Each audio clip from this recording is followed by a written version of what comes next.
사역을 하면서 사도 바울의 말씀을, 사도 바울의 설교는 어떻게 변했을까요? 이거를 한번 확인하기를 원합니다. 사도행전 17장 2절 3절입니다. 사도행전 17장 2절 3절입니다.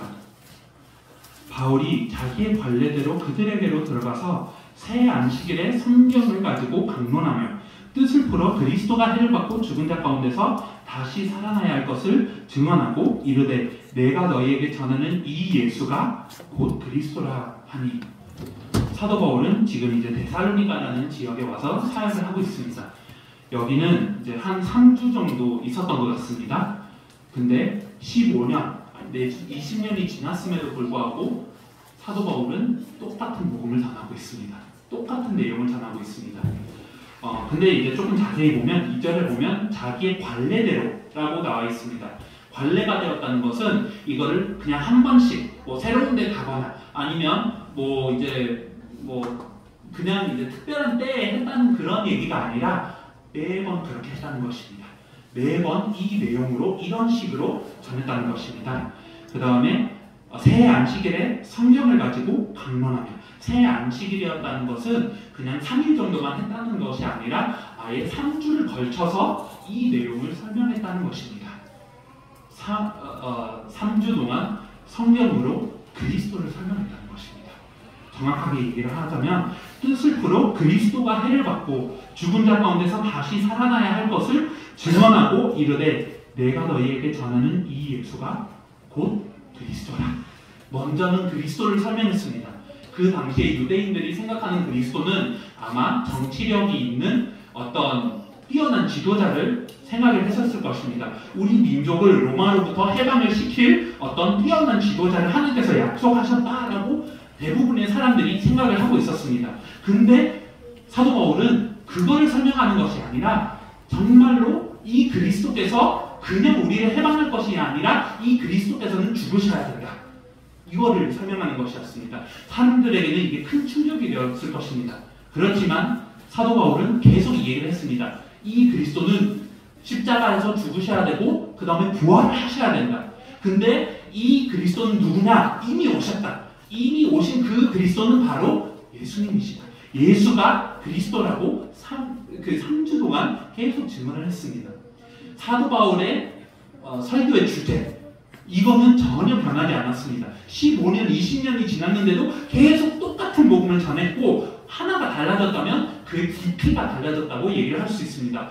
정말로 성경 전체를 통해 그리스도를 설명을 했습니다. 이게 습관이었습니다. 이게 관례였습니다. 또 15장 5절을 보면요, 이렇게 기록되어 있습니다. 사도행전 18장 5절입니다. 네, 18장 5절. 네, 실라와 디모데가 마게도냐로부터 내려오매 바울이 하나님의 말씀에 붙잡혀 유대인들에게 예수는 그리스도라 밝히 증언하니. 여기는 하나님 말씀에 붙잡혔다고 얘기를 합니다. 또 다른 번역본에 보면 이제 이 하나님 말씀에 전적으로 집중했다. 이런 식으로 나오는 번역본들도 있습니다. 이랬던 저랬던 하나님의 말씀을 전했습니다. 성령에 붙잡혀 있는 그런 상태였었습니다. 성령님의 충만하면 어떤 얘기가 나올까요? 어떤 얘기를 하게 될까요? 성령님께서는 어떤 얘기를 전달하시기를 원할까요? 사실 이겁니다. 예수님이 그리스도다. 이거를 전했습니다. 이거는 고린도 지역에서 한 사역입니다. 데살로니가에 있든지 고린도에 있든지 똑같은 말씀을 전했습니다. 사도 바울은 일관성이 있게 계속 한 가지만 전했습니다. 예수가 그리스도다. 이거를 자세히 생각하면 너무 조금 생각해볼 만한 주제인 것 같습니다. 사도 바울은 감말리엘 아래서 이제 배움을 받은 공부를 한 그런 어떤 뛰어난 학자이지 않습니까? 성경을 너무나 잘 알고 있었을 것입니다. 너무나 다른 사람들이 모르는 그런 디테일이나 어떤 너무나 그런 깊고 이제 묘한 그런 지식이 있었을 것입니다. 그럼에도 불구하고 똑같은 얘기를 합니다. 왜 그런가? 이거를 조금 생각할 필요가 있는 것 같습니다. 여하튼 사도 바울은 계속 예수님이 그리스도라고 전했는데 사도 바울만 봐서는 이렇게 생각할 수 있습니다. 사도 바울은 뛰어난 학자이기 때문에 아니면 사도 바울의 스타일대로 그냥 복음을 전하는 게 아닌가? 다른 사람들은 조금씩 다르게 전했지만 결국에는 뭐 다 같은 얘기가 아닐까? 이런 생각을 할 수 있는데 혹시 그게 아니라면 혹시 사도 바울처럼 다른 사도들도 다 똑같이 전했다면 우리는 조금 더 이제 이걸 깊이 생각해야 될 필요가 있습니다. 잠시 사도행전 2장 36절을 보겠습니다. 사도행전 2장 36절을 보겠습니다. 네, 그런즉 이스라엘 온 집은 확실히 알지니 너희가 십자가에 못 박은 이 예수를 하나님이 주와 그리스도가 되게 하셨느니라 하니라. 네, 사도 베드로가 오순절 날에 이제 설교를 했을 때 이걸로 결론을 냈습니다.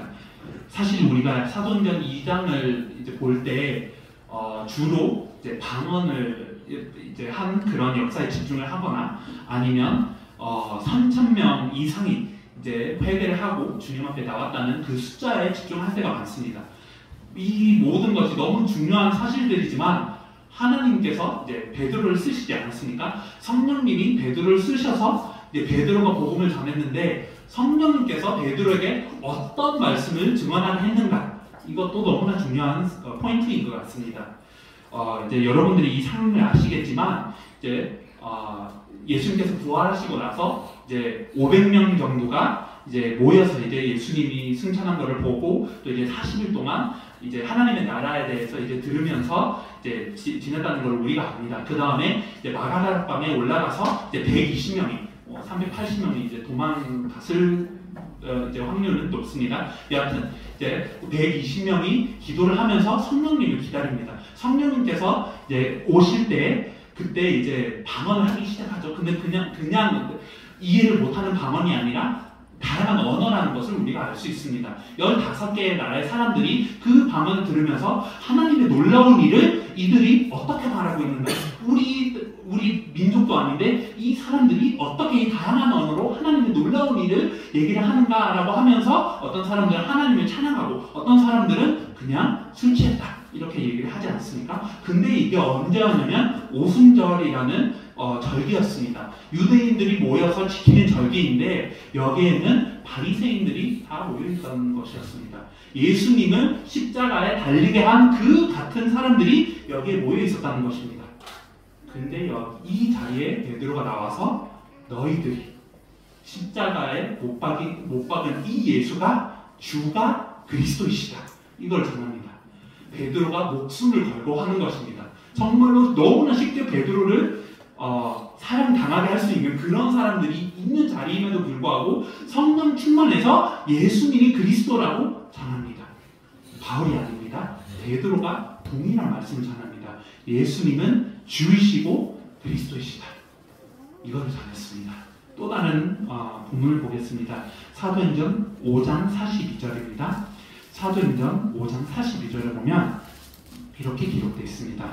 그들이 날마다 성전에 있든지 집에 있든지 예수는 그리스도라고 가르치기와 전도하기를 그치지 아니하니라. 사도들에 대한 얘기입니다.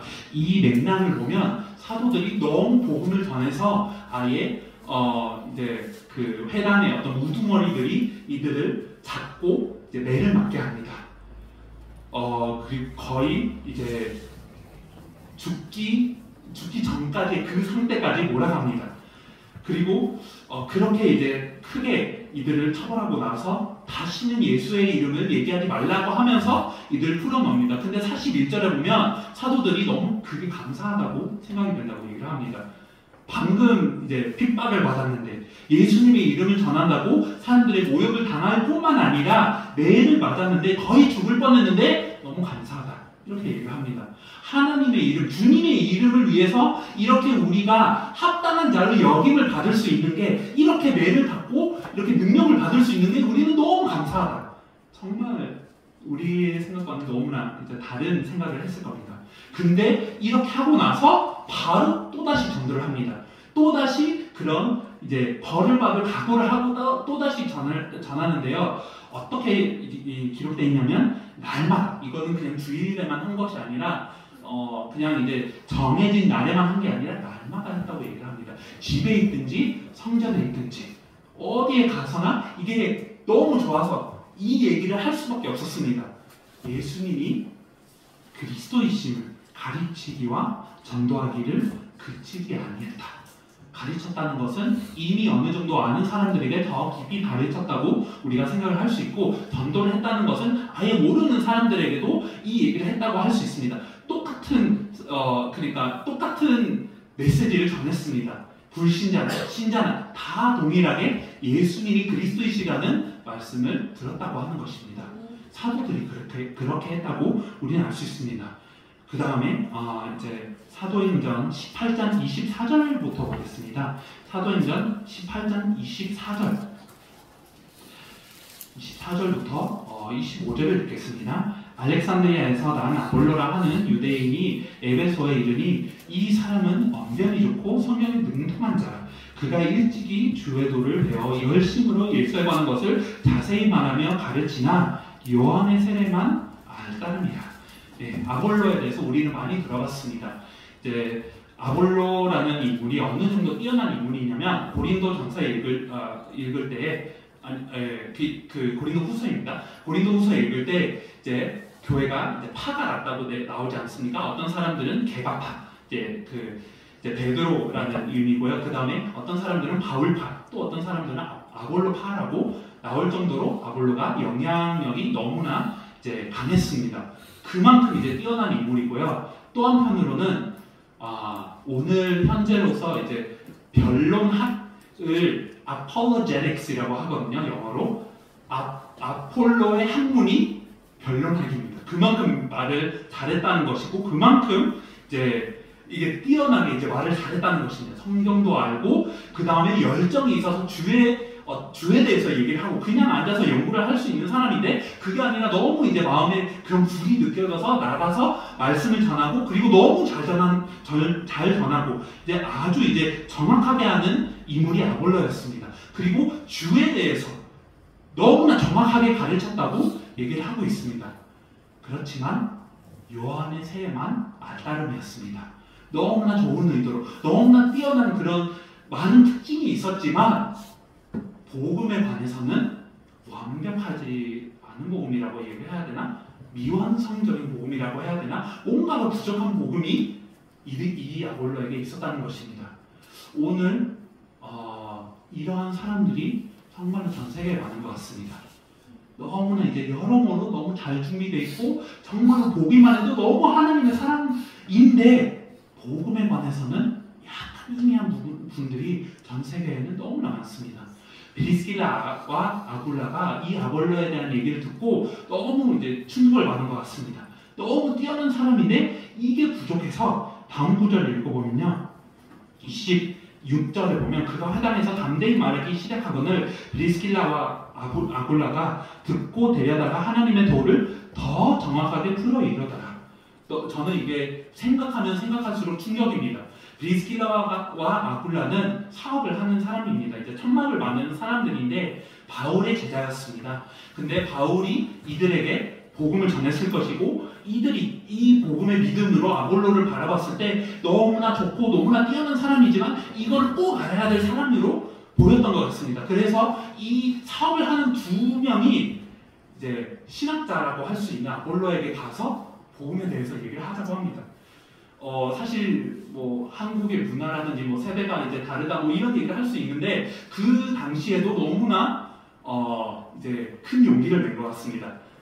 브리스길라와 아굴라가 정말로 이 정도의 용기를 내려면 마음에 뭐가 있어야 됩니다. 뭔가 이제 충격이 있어야 됩니다. 근데 이 신학자에게 가서 복음을 전하는데, 이 신학자가 그냥 이제 듣는 것이 아니라 정말로 답을 얻습니다. 그래서 27절, 28절을 보면 아볼로가 아가야로 건너가고자 하므로 형제들이 그를 격려하며 제자들에게 편지를 써 영접하라 하였더니, 그가 밤에 은혜로 말미암아 많은 자들에게 많은 유익을 주니 이는 성경으로서 예수는 그리스도라고 증언하여 공중 앞에서 힘있게 유대인의 말을 힘이더라. 이렇게 기록되어 있습니다. 아볼로에게 없었던 진리가 전달이 된 것입니다. 바울도 예수님이 그리스도라고 브리스길라와 아굴라에게 얘기를 했을 것이고, 브리스길라 아굴라는 아볼로에게 이걸 전달했는데, 이게 아볼로에게 전달되니 또 아볼로가 많은 유대인들에게 담대하게 성경을 통해 예수님이 그리스도라고 전하기 시작한 것입니다. 그래서 이제 패턴이 보이는 것 같습니다. 바울, 베드로, 초대교회 사도들, 브리스길라와 아볼로 다 다른 사람이었고 다 다른 배경이었지만 성격도 다 달랐지만 똑같은 한 가지의 말씀을 전하고 있습니다. 또 요한일서 5장 1절을 보겠습니다. 요한일서 5장 1절을 보면 이렇게 기록되어 있습니다. 예수께서 그리스도이심을 믿는 자마다 하나님께로부터 난자니 또한 낳으신 이를 사랑하는 자마다 그에게서 난자를 사랑하느니라. 첫 부분을 보면 예수께서 그리스도이심을 믿는 자마다 하나님께로부터 난자니 라고 기록되어 있습니다. 사도 요한은 어떤 얘기를 했을까라고 생각을 하면 이게 핵심입니다. 예수님이 그리스도이심을 믿는 자마다 하나님께로부터 난자다 라고 얘기를 합니다. 하나님께로부터 난자라는 뜻은 하나님의 가족의 한 명이 되었다라는 뜻도 되겠고, 구원을 받았다, 하나님의 자녀가 되었다라는 뜻이 되겠습니다. 하나님의 자녀, 구원받은 자, 어떻게 내가 구원받은 자인지를 알지? 내가 믿고 있는 거를 어떻게 알지? 이런 고민을 많이 이제 저는 했습니다. 그리고 이제 성경에 니고데모라는 분을 여러분들이 잘 아십니다. 그 니고데모도 너무나 많은 학식이 있고 그런 어떤 이스라엘의 장로, 지도자였음에도 불구하고 이런 고민을 했던 것 같습니다. 내가 하나님께로부터 난지를 어떻게 알지? 내가 구원을 받았는지를 어떻게 알지? 진짜 나는 뭔가를 하는 것 같은데 하나님께서 보시기에 이게 올바를까? 이런 고민을 많이 할 수 있습니다. 근데 그때 예수님께서 얘기를 합니다. 거듭나야 된다고. 다시 태어나야 된다고 얘기를 합니다. 어떻게 내가 다시 태어날까? 어미 뱃속에 들어가서 다시 나올 수 있는 법이 없잖아요. 그거를 니고데모가 질문을 합니다. 근데 그때 예수님께서 정말로 인자가 이제 광야에 뱀이 들려진 것처럼 인자도 그렇게 들려짐을 받을 거고 그 인자, 그분을 믿는 자마다 정말로 구원을 받는다고 얘기를 합니다. 그거를 요한복음이 기록을 하고 있지 않습니까? 근데 그 같은 요한이 여기에 와서 조금 더 이제 간략하게 설명을 하고 있습니다. 어떻게 거듭날 수 있냐? 어떻게 다시 태어나고 어떻게 구원을 받을 수 있냐? 예수님을 그리스도로 믿는 자마다 하나님께로부터 난자다. 이 얘기를 하고 있습니다. 요한도 역시 예수가 그리스도라고 얘기를 하고 있습니다. 그래서 초대교회는 다 이제 배경과 상황과 성격과 다 달랐지만 한 가지만 얘기를 했습니다. 예수님이 그리스도이다. 왜 그랬을까? 이거를 한번 생각을 할 수 있습니다. 사실 초대교회가 다 전했다는 것을 조금 넘어서서 요한복음 20장 31절을 보기를 원합니다. 요한복음 20장 31절 보면 이렇게 기록되어 있습니다. 오직 이것을 기록함은 너희로 예수께서 하나님의 아들 그리스도이심을 믿게 하려 함이요 또 너희로 믿고 그 이름을 힘입어 생명을 얻게 하려 함이니라. 오직 이것을 기록하면, 이것이라고 할 때 30절을 보면 예수님께서 너무나 많은 표적과 기적을 행하셨다는 것을 기록합니다. 우리가 모를 정도로. 사실 성경에 기록되어 있는 것은 정말 일부이고 그 외에도 예수님께서 많은 기적과 표적을 행하셨다고 성경은 기록하고 있습니다. 우리가 잘 모릅니다. 그렇지만 기록된 이 표적들은 그냥 사람들이 물론 이제 요한이 기록했지만 사람의 뜻으로 기록한 것을 넘어서서 하나님께서 기록되게 하셨습니다. 성경은 다 하나님께서 영감을 해주셔서 그렇게 기록되어 있는 것이 아닙니다. 하나님의 말씀인데 이 하나님의 말씀이 왜 기록됐냐? 성경에는 목적이 있습니다. 하나님께서는 이 두꺼운 책을 주신 데는 목적이 있습니다. 하나님께서 뭔가를 우리에게 간절하게 전달하고 싶어서 이런 책을 주셨습니다. 무엇을 전달하고 싶으냐라고 했을 때 31절이 답이 됩니다. 왜 이것을 기록했느냐? 너희로 예수께서 하나님의 아들 그리스도이심을 믿게 하려 하며, 이거를 원하십니다. 하나님께서. 왜? 또 너희로 믿고 그 이름을 힘입어 생명을 얻게 하려 함이니라. 생명은 믿음의 결과입니다. 무엇을 믿어야 됩니까? 어떤 사람들은 나는 하나님을 믿어 합니다. 네, 좋습니다. 하늘 당연히 믿어야죠. 근데 야고보서에 보면 귀신들도 하나님의 계심을 믿습니다. 하나님 한 분이시라는 것을 믿습니다. 근데 이들은 두려워서 떱니다. 이들에게는 구원이 없습니다. 하나님이 한 분이라고 믿어도 그게 구원의 조건이 아닙니다. 어떤 사람들은 우리는 예수님을 믿습니다 라고 얘기를 합니다. 제가 엘살바도르에 있었을 때 그런 무슬림의 그 중남미 안에 있어서는 무슬림의 지도자를 만났습니다. 이분은 어떤 얘기를 하냐면 우리도 예수님을 믿습니다. 우리는 그 예수님이 하나님께로부터 온 자라고 믿고 선지자이시라는 걸 믿습니다 라고 얘기를 했습니다. 예수님을 믿는데요. 근데 이 믿음으로 구원을 받을 수 있을까요? 성경에 의하면 아닙니다. 예수님을 믿는다고 해도 구원을 못 받는 사람들이 있다는 것입니다. 어떤 것을 믿어야 되니까? 이 구절에 의하면 예수님을 하나님의 아들 그리스도로 믿어야 됩니다. 이게 성경의 기록의 목적이고 이게 모든 사도들이 전했던 말씀입니다. 이거를 이제 여러분 이제 교재에는 없지만 요한복음 5장을 보겠습니다. 잠시 요한복음 5장 39절 그리고 40절을 보겠습니다. 여러분들이 잘 아시는 말씀입니다. 요한복음 5장 39절과 40절입니다. 너희가 성경에서 영생을 얻는 줄 생각하고 성경을 연구하거니와 이 성경이 곧 내게 대하여 증언하는 것이니라. 그러나 너희가 영생을 얻기 위하여 내게 오기를 원하지 아니하는도다. 예수님께서 얘기를 하십니다. 너희들이 성경을 연구하는 걸 너무 잘하고 있다. 왜냐? 이 안에 영생이 있는 걸 알기 때문에. 이거를 알면서 연구를 하고 있습니다. 하나님의 말씀인 것을 알고 이 안에 은혜가 있고 이 안에 정말로 하나님께서 원하시는 게 있는 걸 알고 있기 때문에 계속 연구를 하는데 이 모든 성경책은 나에 대한 증언이다. 예수님께서 직접 설명하셨습니다. 이게 다 일치되는 것입니다. 예수님이 이 성경을 통해서 예수님을 봐야 된다고 얘기를 하는데 40절에 보면 그러나 너희가 영생을 얻기 위하여 내게 오기를 원하지 아니하는도다. 이렇게 진단을 하셨습니다. 네, 지금까지 그러면 이 부분을 봤습니다. 성경이 얘기하는 복음이 무엇인가? 이 부분을 얘기를 했습니다. 왜냐? 다른 복음들이 있기 때문에 사람들이 의도하지를 않아도 다른 복음에 빠지기 때문에 무엇이 참된 복음이냐? 성경이 얘기하고자 하는 그 좋은 소식이 무엇이냐라고 했을 때 사도의 그리고 교회의 어떤 이제 설교를 봤습니다. 희한하게도 다들 한 가지만 얘기를 했습니다. 예수님 그리스도이다. 근데 그냥 사도들이 따로 얘기를 한 것이 아니라 성경에 따라 그것을 얘기했습니다. 성경의 기록의 목적이 이것이기 때문에 사도들도 이렇게 전한 것입니다. 그래서 사도 바울이 너무나 많은 지식이 있었음에도 불구하고 이것만 전했습니다. 지식이 중요한 게 아니라 하나님께서 의도하시는 게 중요하기 때문에 그 생명을 전달하는 것이 중요하기 때문에 이것만 얘기를 했고 사도 베드로도 마찬가지입니다. 너무나 많은 경험을 얘기했을 만하잖아요. 예수님과 함께 했을 때 이랬다 저랬다 이런 많은 경험을 전달했을 수도 있는데 그것보다 예수님이 그리스도시다 이걸 전했습니다. 왜냐? 이게 하나님의 목적입니다. 성경의 목적입니다. 예수님도 이게 성경의 목적이라고 얘기를 하고 있습니다. 그러나 오늘날 문제가 생겼습니다. 오늘날뿐만이 아니라 그때도 있었는데 오늘의 문제는 무엇이냐? 그 예수님에게로 가고 싶지 않아요. 다른 거를 의지하고 싶은 게 문제가 되었습니다. 사실 많은 이제 선교를 하면서 많은 교회들을 만나잖아요. 그래서 많은 교회들을 만나고 이분들하고 얘기를 너무 순수하고 너무 마음이 좋고 성경을 알고 어떻게 보면 우리보다 훨씬 더 이렇게 그런 뛰어난 삶을 사는 사람들이 너무나 많습니다.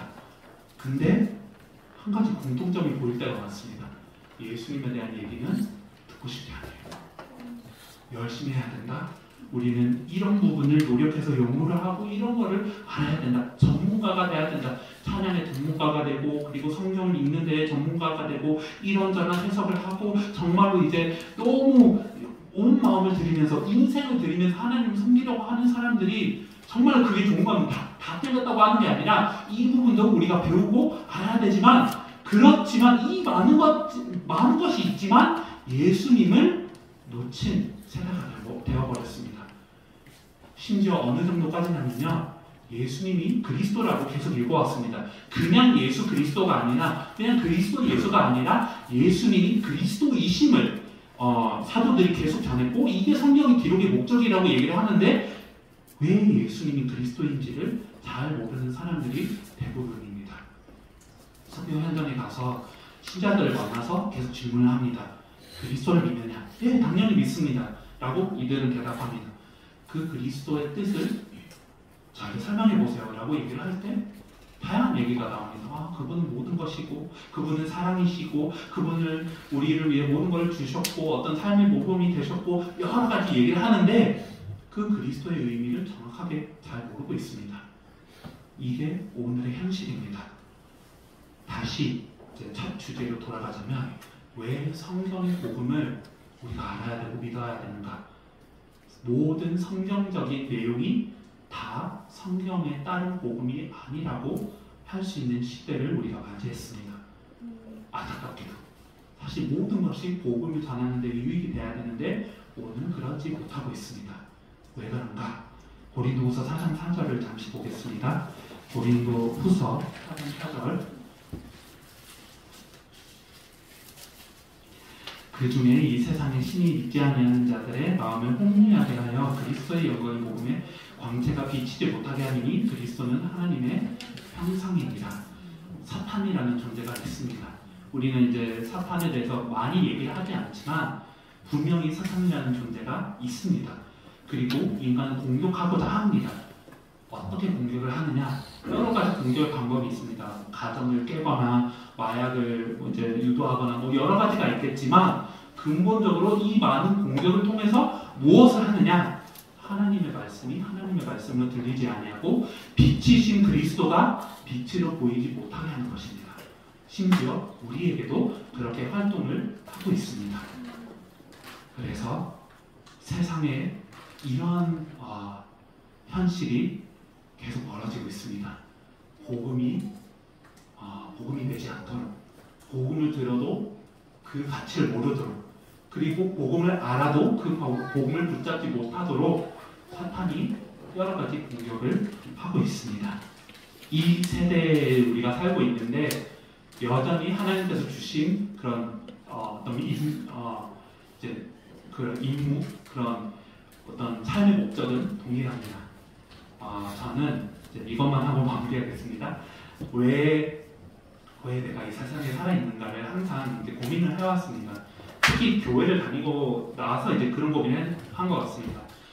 내가 구원을 받았으면 하나님께서 지금 데려가셔도 나는 하나님과 함께하면서 하나님을 찬양할 것이고 하나님을 지금 성경에 있는 것보다 하나님과 직접 하는 게 훨씬 하나님을 알아가는데 더 유익이 될 것이고 그때는 유혹도 없을 것이고 영원한 그런 기쁨 가운데 있을 것인데 아브라함처럼 하나님의 품에 있으면서 이게 너무 즐거울 것 같은데 왜 하나님께서는 빨리 데려가시지 않지? 이런 생각을 많이 했습니다.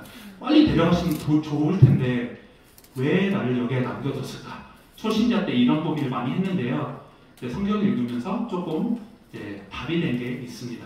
한 가지 일을 해야 되기 때문에 아직까지 완수해야 되는 임무가 있기 때문에 세계복음만 모두에게 복음을 전하는 이 일을 교회가 해야 되기 때문에 아직 교회가 이 세상에 남아있다. 저는 이런 답을 얻었습니다. 근데 그 복음을 전하기 위해서는 우리가 먼저 복음으로 충만해야 됩니다. 그래서 이 복음을 알아내기 위해서 정말로 성경에 찾아보면 이 답이 나옵니다. 예수님이 그리스도이시니 하나님의 아들이시니 이게 복음인데 이게 무슨 뜻인가? 오늘 전 세계에는 정말로 이것을 아는 사람들이 정말 없습니다. 생각보다 신학교에 가도 무슨 이제 30년 이상 목회한 사람들에게 가서 여쭤봐도 잘 모를 때가 너무 많습니다. 제가 너무 놀랐습니다. 정말로 소수는 알 것 같은데 잘 모릅니다. 그래서 오늘 복음이 회복돼야 됩니다. 우리 안에서도 복음이 회복돼야 되고 전 세계에 복음이 회복돼야 됩니다. 회복되기 위해서는 올바른 내용이 있어야 되고 올바른 내용을 통해 올바른 믿음이 생기고 그 올바른 믿음을 통해 올바른 삶이 따라옵니다. 네, 이거를 계속해서 이제 읽기로 하는데요. 잠시 쉬는 시간을 가지겠습니다. 감사합니다.